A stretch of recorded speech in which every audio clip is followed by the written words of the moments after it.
What's going on, everybody? Justin Fensterman back with you with yet another fantasy football stock watch report. Week 7 going into week 8. A lot to digest from week 7 of the fantasy football season. So let's talk about which players are trending up and down when it comes to your fantasy football teams. As a family at fantasyalarm.com, we stick together as one. We win rings as one as well. Your family is always with you. Let's get to some players.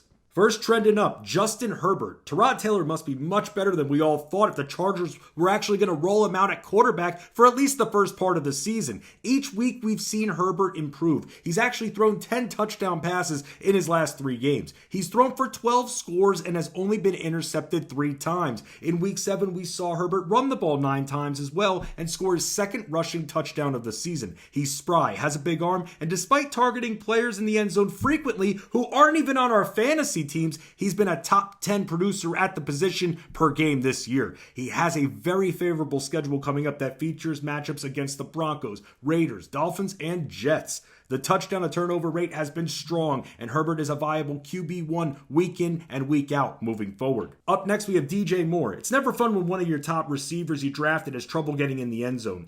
After week 4, Moore scored 0 touchdowns on the year. He had one double-digit fantasy outing in those 4 games, and fantasy owners were fuming and started looking to sell him on the cheap, and I had no idea why, especially with Christian McCaffrey on the shelf. Since week 4, Moore has proceeded to score 3 touchdowns in 3 matchups.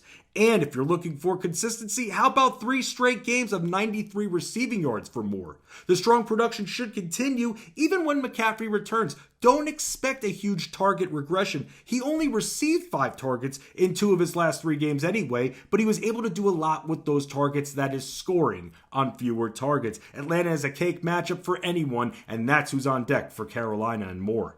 Finally on the rise, Rob Gronkowski. I never thought that Gronk would have a stock rising in this video. Earlier this year, I had him on the decline, but maybe I'm just the idiot that didn't think that Brady would hook up his guy with some targets. One of the things I took away from the broadcast of the Bucs-Raiders game week 7 is that maybe Gronk just needed reps to readjust back into life on the gridiron. It's different than life in the wrestling ring, that's for sure. When O.J. Howard went down, Gronk's appeal went up a little bit. But over his last 3 games, he's been targeted 22 times. He's not the easiest player to tackle, and after receiving 8 targets in his last 2 matchups, with Vegas not being the easiest team for opposing tight ends to deal with, confidence has to be flaring going into his matchup against the Giants in week 8. He has scored in his last 2 matchups. Earlier this year, I had him trending down like I said, but times certainly have changed. Now for some players trending down. Devin Singletary. What's wrong with this guy? If I'm in a tight matchup and I'm down 8 points in a PPR league and I have Singletary to go, even with Zach Moss out, let's just say, I'm still nervous, and that should say a lot about Singletary. He's scored 1 touchdown this year, despite having 20 receptions on the season, and Zach Moss missing time. His ground game seems to get more and more non-existent each week. In week 7, he rushed for 3.6 yards per carry on 9 carries. That's the highest average per carry in 4 weeks. Josh Allen will run and will certainly vulture touchdowns. Zach Moss will start getting more carries, and while it is very hard to drop Singletary in 12-team leagues, it's even harder having the confidence to start him. He has rushed for 32 yards or fewer in his last 3 games. The bar is super low for Moss to surpass him at this point, and Singletary could be a complete non-factor in a few weeks.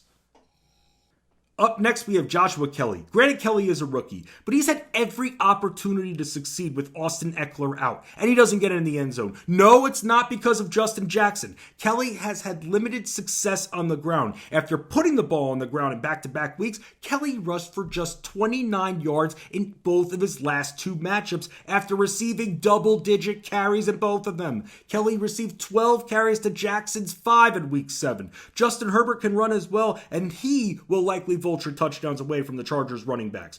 Can we rely on Kelley being as active in the passing game as he was in week 7 by securing 5 receptions on 5 targets? Unsure, because he hasn't been targeted that much in the passing game all season long. Definitely not trending up, trending down.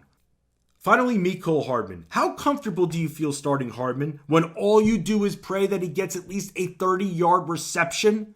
It's safe to say that Mahomes' exclusive deep threat is Mecole Hardman. The problem is the Chiefs have a lot of options, even now with Le'Veon Bell, who can catch passes as well. Some thought with Sammy Watkins hurt, Hardman would automatically get targeted more, but it hasn't happened. Hardman has been targeted just 20 times in 7 games. He has just 1 game with more than 4 targets. So I ask again, even with it being bye weeks, even with injuries, are you really that comfy starting Hardman? He just isn't that involved in the Chiefs' offense, and starting him brings a major risk each week. Even Demarcus Robinson has more targets than Hardman this year.